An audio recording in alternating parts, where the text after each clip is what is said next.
예수님께서 세례 요한에게 세례를 받으신 후에 광야에서 마귀에게 시험을 받으신 이야기는 잘 알려진 중대한 사건이었습니다.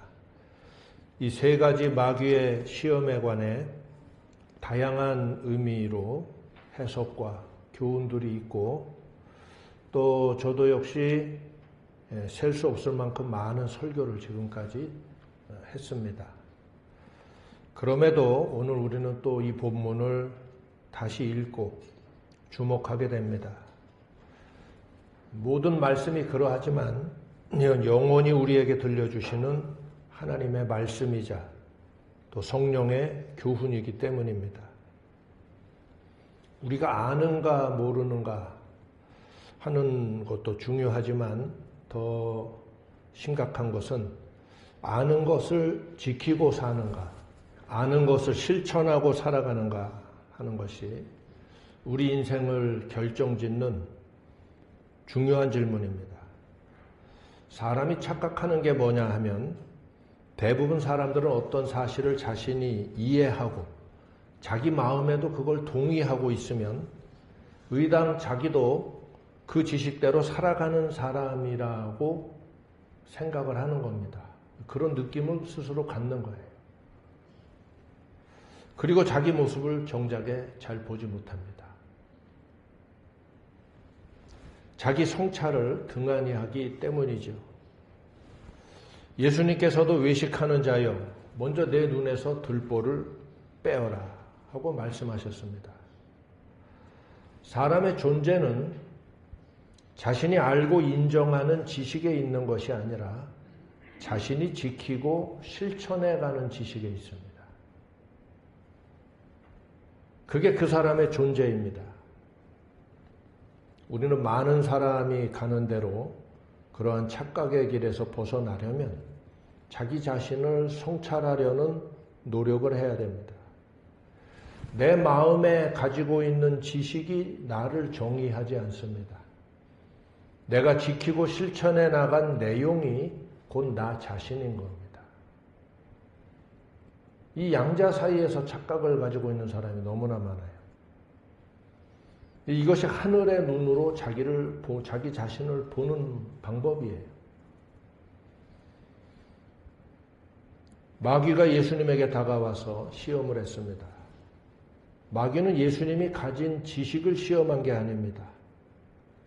마귀는 예수님의 마음에 믿음의 내용이 뭔지를 시험하지 않았습니다.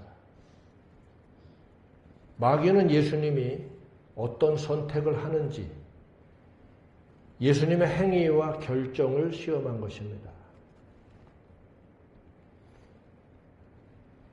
우리는 이제 사람은 자신이 믿는 대로 행동한다, 이런 말을 하지 마십시다. 사실은 거짓말이에요. 틀린 말입니다. 사람은 자신이 믿는 대로 행동하지 않습니다.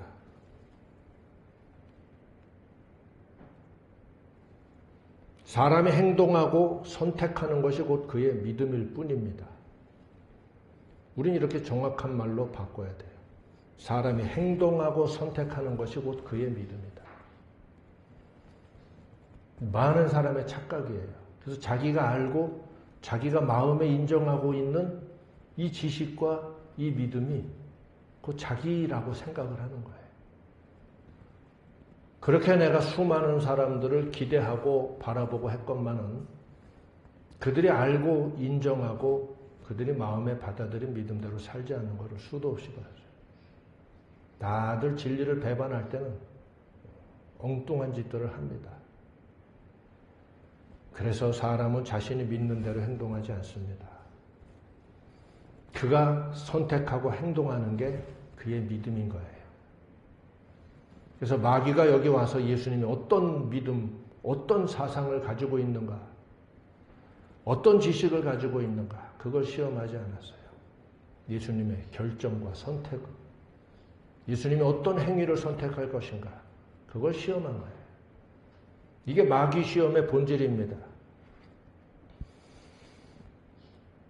그래서 마귀는 예수님에게 와서 세 가지 시험을 통해 예수님의 행위의 결정을 시험하였는데 예수님은 그분의 선택과 행동을 통해서 이 마귀의 시험을 완벽하게 이기셨습니다.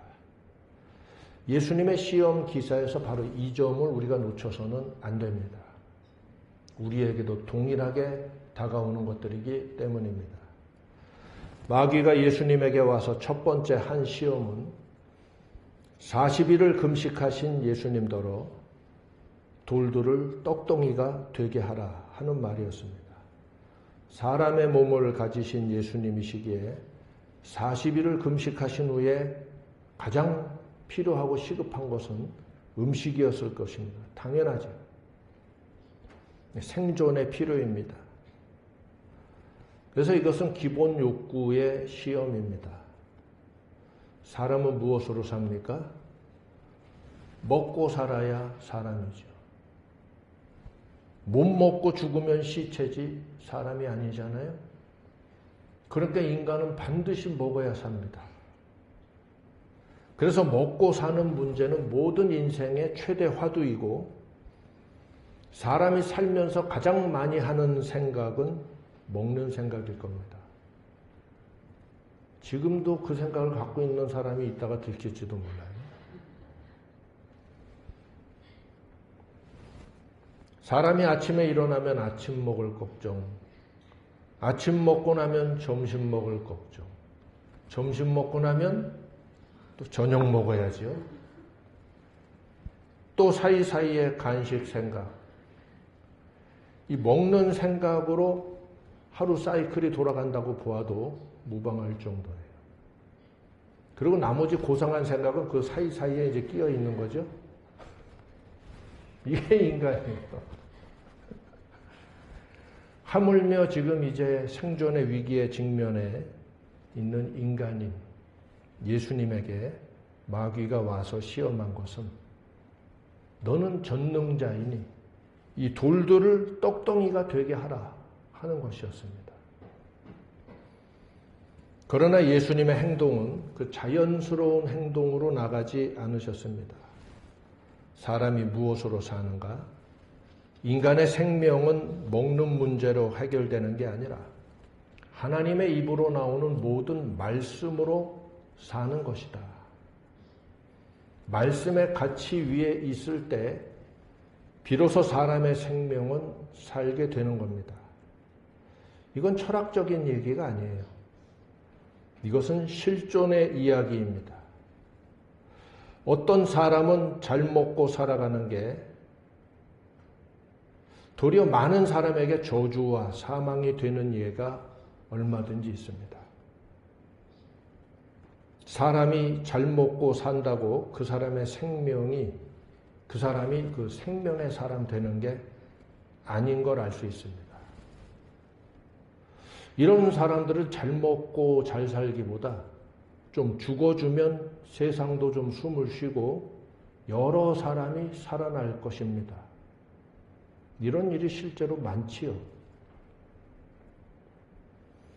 따라서 사람의 생명은 먹고 사는 문제 위에 있지 않고 하나님의 입으로 나오는 모든 말씀, 즉 거룩하신 창조주의 음성 위에 있을 때 자신도 생명 있는 인생이 되고 다른 사람에게도 생명을 끼치는 존재가 되는 것입니다.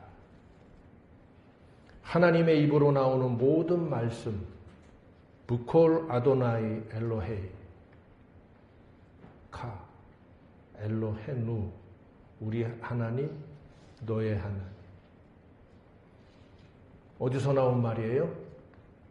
출애굽기에 나온 시내산 언약의 핵심이었죠. 여호와의 입으로 나오는 모든 말씀.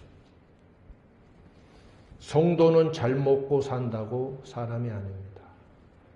여호와 하나님의 음성, 하나님의 말씀이 내 생명의 바탕을 이루고 있지 않으면 살아도 살아있는 성도가 아닌 겁니다. 그래서 인간은 잘 먹고 잘 사는 게 문제가 아니라 하나님의 말씀 위에서 그 말씀의 생명의 지식과 생명의 가치 위에서 내가 살아가 숨쉬고 먹고 살아갈 때에 비로소 생명의 의미가 있고 내 자신이 생명의 사람일 뿐 아니라 나의 삶을 통해서 다른 사람에게도 생명을 준다. 요즘 이 어지러운 세상에는 좀 사라져주면 세상이 숨을 쉴 것 같다는 이런 인생들이 떵떵거리고 잘 먹고 살고 자식들 해외로 유학 보내고 있는 모습들을 보게 돼요.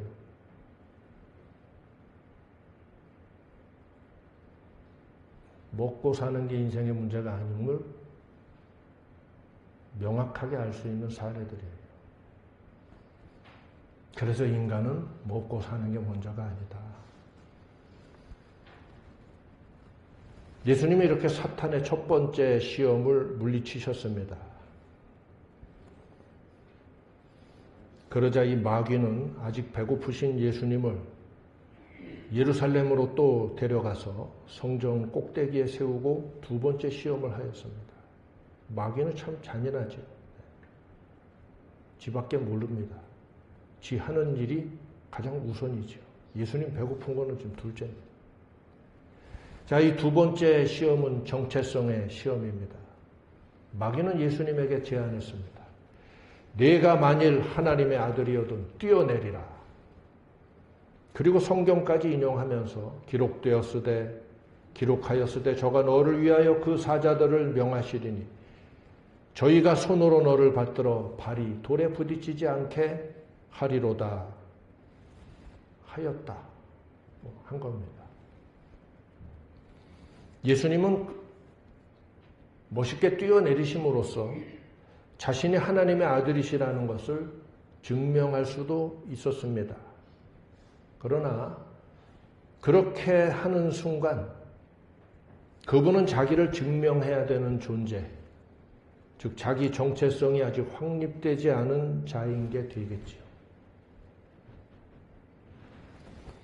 우리는 성경에서 예수님은 이미 자기 존재에 대한 정체성이 분명하신 분이었다는 사실을 여러 곳에서 확인할 수 있습니다. 인자로서 사람의 아들로 이 세상에 오셨지만 예수님은 성장해 가면서 자신이 곧 하나님의 아들이시오 하나님과 동등한 분이었다는 것을 아셨고 세례 요한의 세례를 통해서 하나님의 영이 하나님의 성령 예수님에게 임하심으로 그 이후에 예수님의 말씀과 행위들을 통해서 확실하게 성경에 나타나 있습니다. 그리고 빌라도의 질문에 대한 대답에서 분명하게 예수님이 자기를 어떻게 인식하고 계셨는지 나타나 있죠. 또 요한복음에 나타난 유명한 예수님의 선언들, 거기에서 예수님이 나는 무엇이니 하는 선포들에 흔들림 없는 선언들이 나타나는 걸 볼 수 있어요. 그리고 이 마귀의 시험 앞에서 예수님은 최초로 선언하십니다. 주 너의 하나님을 시험치 말라 하였느니라. 예수님은 이 땅에 오신 하나님이셨던 것입니다. 믿으시면 아멘 하시기 바랍니다. 아들이시지만 인자이시지만 동시에 하나님이셨던 예수님의 정체성은 분명하셨으며 주님은 생애 내내 자기 정체성에 충실하셨던 분입니다. 바울도 그러했지요. 내가 누군지, 내가 이 일을 왜 하는지, 내가 어디를 향해 가야 하는지 분명히 알았고 그 정체성에 그 사명에 충실했던 분들입니다. 따라서 마귀의 이 시험에 예수님이 성전에서 뛰어내리고 봐라 내가 하나님의 아들이다. 봤느냐? 보았느냐? 이런 관종짓을 할 이유가 전혀 없었던 겁니다. 관종짓을 제일 많이 하는 나이가 몇 살입니까? 중2병이라고 하죠. 대학교 가서도 아주 그 병을 앓고 있는 사람도 있긴 하지만 왜 그 나이 때 관종짓을 많이 할까요?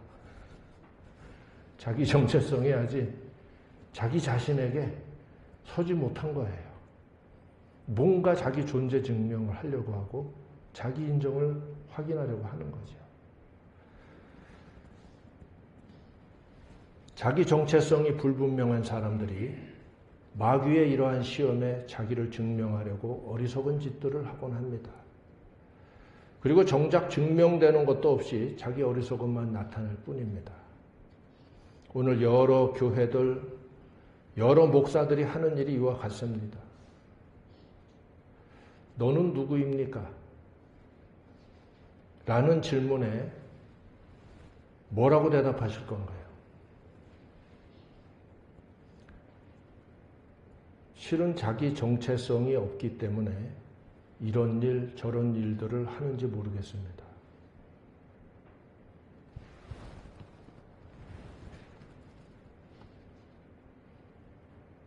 어쩌면 목사들에게 제일 두려운 질문이 너는 누구입니까? 라는 질문일지 모르겠어요.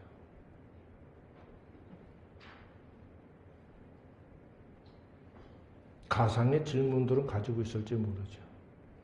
상상 속의 대답들은 가지고 있을지 모르지만 너는 누구입니까?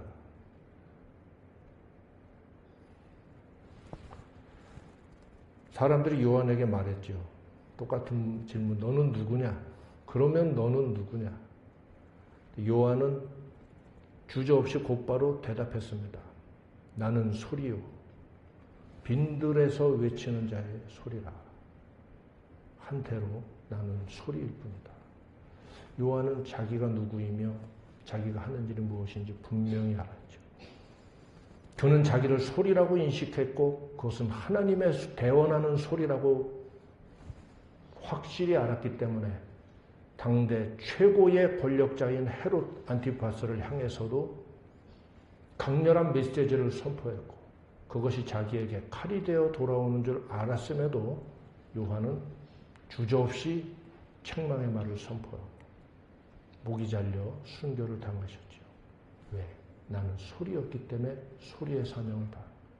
이런 분들이 자기 정체성이 분명하고 그 정체성에 충실하게 살아갔던 분들로서 하늘나라의 사람들로서 인정되신 분들이에요.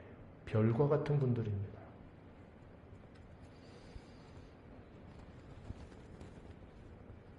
행위를 관찰하면 정체성의 일관성이 나타나지 않는 사람들이 있습니다. 여기서 보면 분명히 하나님의 종이고 여기서 보면 거룩해 보이는데 또 이런 일들을 행하고 진행하는 걸 보면 저건 또 뭐지? 여기서 보면 성도인데 저기 가서 또 다른 사람들하고 어울릴 때 하는 거 보면 저건 또 뭐지?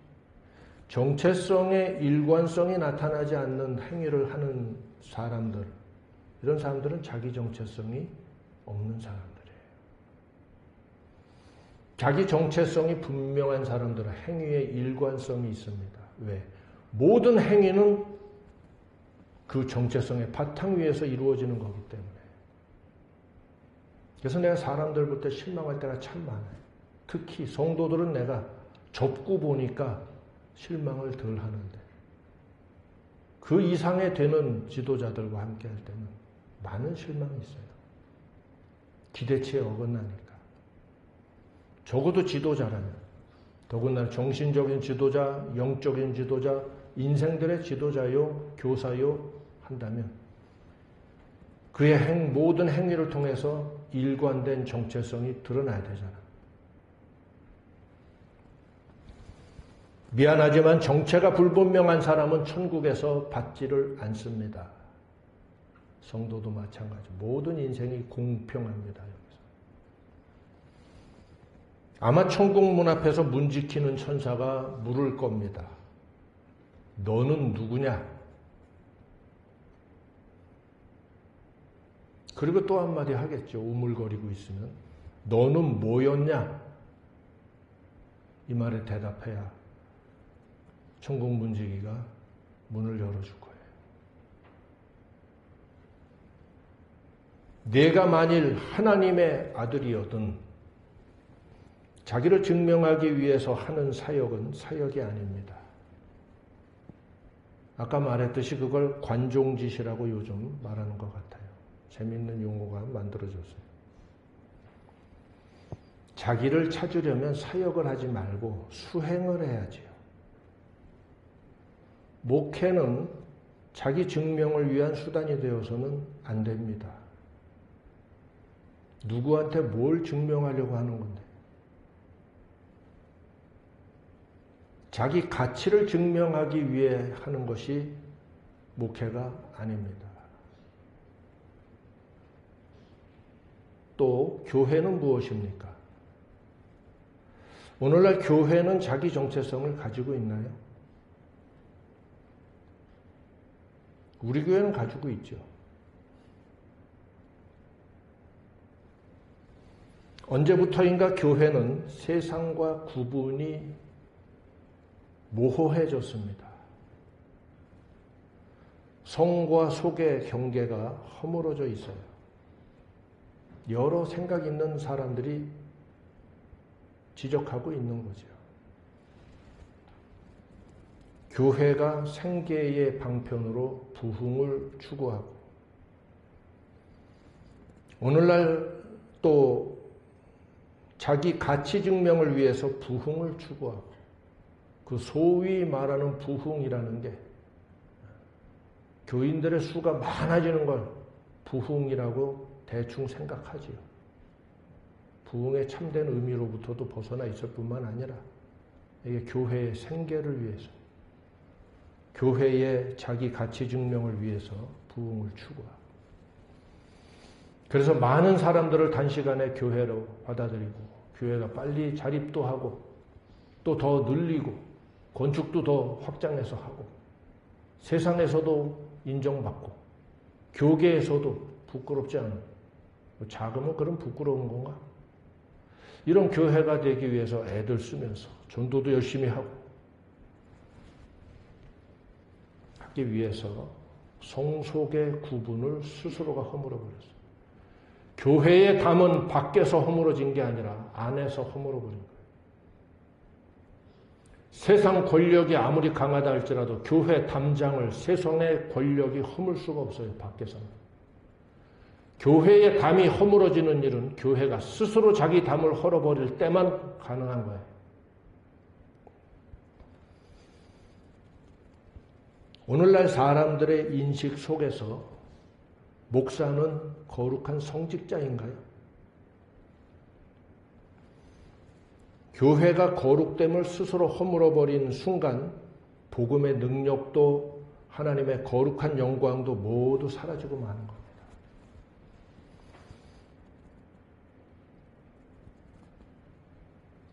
세상에 인정받는 교회, 세상에 박수받는 교회, 사람들의 칭송받는 교회, 뭐 이런 거 꿈꿔가면서 교회의 거룩성을 다 팔아버린 거예요. 우리가 그렇게 미워하던 과거 군부 독재 정권 시대에도 세속의 권력들이 교회 마당을 함부로 밟고 들어오지 않았습니다. 그래서 데모하다가 정경들한테 쫓기고 백골단한테 쫓기고 하면 교회 담 넘어서 마당에 들어와서 예배당 안으로 도망쳐 들어갔어요. 그러면 쫓아오던 정경들도 교회 문 앞에서는 안을 기웃거리기만 하지 심지어 교회 문을 두드리지조차 않았습니다. 소위 그 타도 대상이었던 독재 시대의 독재 정권도 교회 담장, 교회 마당을 함부로 군합발 신고 들어와서 밟지 않았어요. 지금은 어떻습니까? 일개 공무원들도 뭐 사법 공무원이냐 뭐냐 이 용어가 뭡니까? 교회 문 따고서 들어와가지고 별짓들 다 하지 않습니까?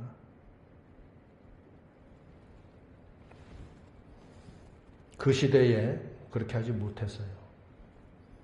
교회는 성역 가운데 하나라는 사실을 사람들이 두려워했기 때문이고 금기시했어요. 지금은 어떻습니까? 이게 다 세상 때문입니까? 세상이 그렇게 할 수 없다니까. 교회 담이 허물어지는 건 교회가 안에서 부숴버렸기 때문이에요.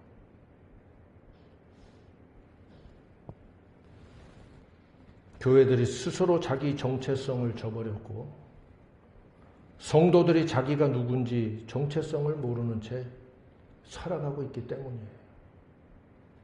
교회 나오면 하나님께 사랑받고 세상에 나가면 친구들에게 사랑받고 당신은 사랑받기 위해 태어난 사람. 누구 사랑? 모든 사랑? 온 우주의 사랑? 그 창조지. 한 사람의 사랑만 받으려고 해야지.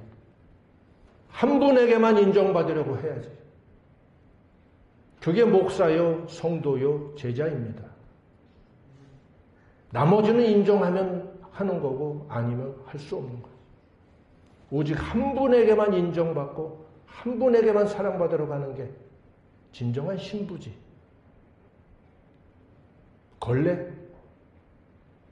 걸레라는 말 우리 학교 다닐 때 많이 썼는데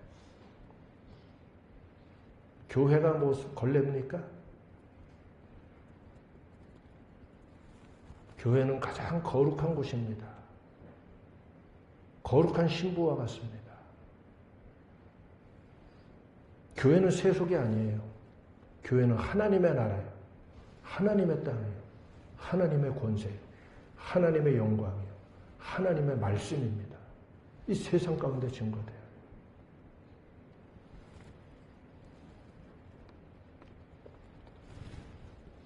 가장 큰 힘은 정체성에서 나오는 것인데 이 정체성이 상실된 교회와 성도, 맛을 잃어버린 소금과 완전히 동일한 상태에 처한 것인 줄 알아야 합니다. 이 두 가지를 우리는 생각해야 합니다.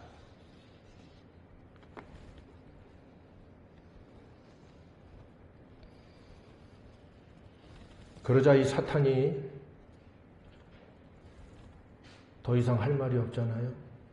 그래서 예수님을 또 데리고 가서 지극히 높은 산으로 데리고 갔다고 하니 도대체 에베레스트를 간 건지 아마 헬몬산 쪽으로 가지 않았나 싶기도 한데 어딘진 정확히 모르겠습니다만 지극히 높은 산으로 데리고 가서 천하만국과 그 영광을 예수님께 보여주면서 만일 내게 엎드려 경배하면 이 모든 것을 내게 주리라. 하늘과 땅의 모든 권세를 내게 주셨으니 마지막에 예수님이 십자가 고난 당하시고 그 선포를 하셨죠. 거기까지 안 가도 지금 내게 절하면 이거 주리라.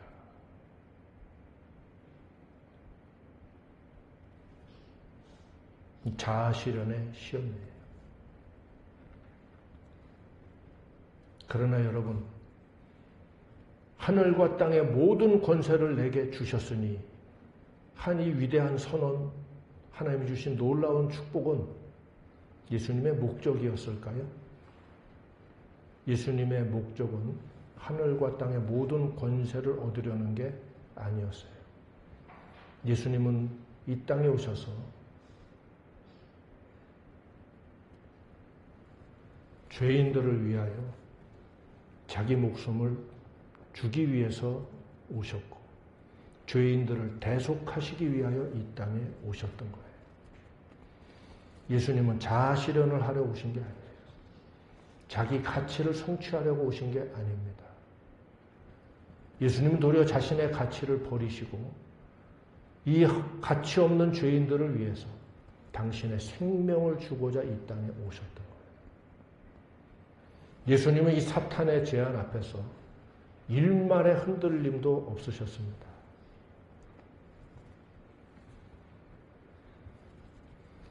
이게 최고의 목표가 아니죠. 최고의 목표는 하나님을 경외하고 사람들을 구원하는 거예요. 하늘과 땅의 모든 권세는 하나님이 주신 거예요. 오늘 우리의 살아가는 목표, 목적, 또 교회가 목회를 이루어 나가는 목표와 목적은 목회자들의 자아 실현에 있지 않아요. 여러분의 인생 또한, 성도들의 인생 또한 자아 실현의 목표가 최종의 목표가 아니에요.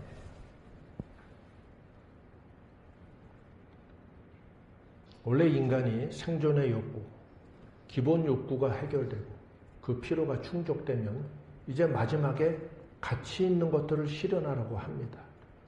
그 가치 있는 실현을 통해서 비로소 자기를 성취하려고 하는 거예요. 모든 인간이 이렇게 만들어져 있어요. 사탄의 시험도 마치 이렇게 흘러오는 것 같아요.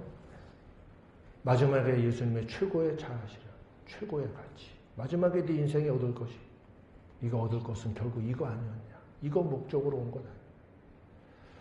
예수님은 자아실현을 위해 이 땅에 오시지 않았고 일말에 그것도 선택한 적이 이 땅 떠나가시는 동안 없었어요.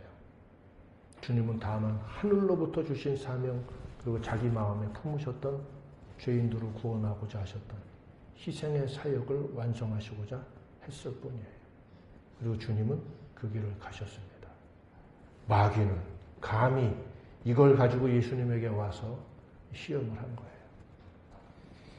나의 최고의 목표는 무엇인가? 우린 이것을 자주 생각해야 되고 반복해서 생각해야 합니다. 왜냐하면 반복해서 마귀의 시험과 혼돈의 영들은 다가오기 때문이에요. 거기서 우리가 10년을 잘했는데 11년째에 초점이 빗나가면 어그러진 길로 가는 거예요. 내 인생의 목적은 무엇인가? 나는 무엇을 위해 사는가? 교회가 나아가야 될 방향은 무엇인가? 우리는 무엇을 위해 일하는가? 예수님의 대답은 사탄아 물러가라.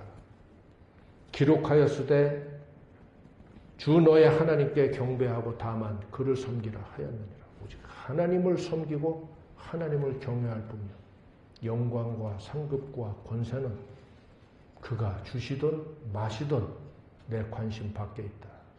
관심에서 없어져야 돼. 관심에서 없어져야 돼.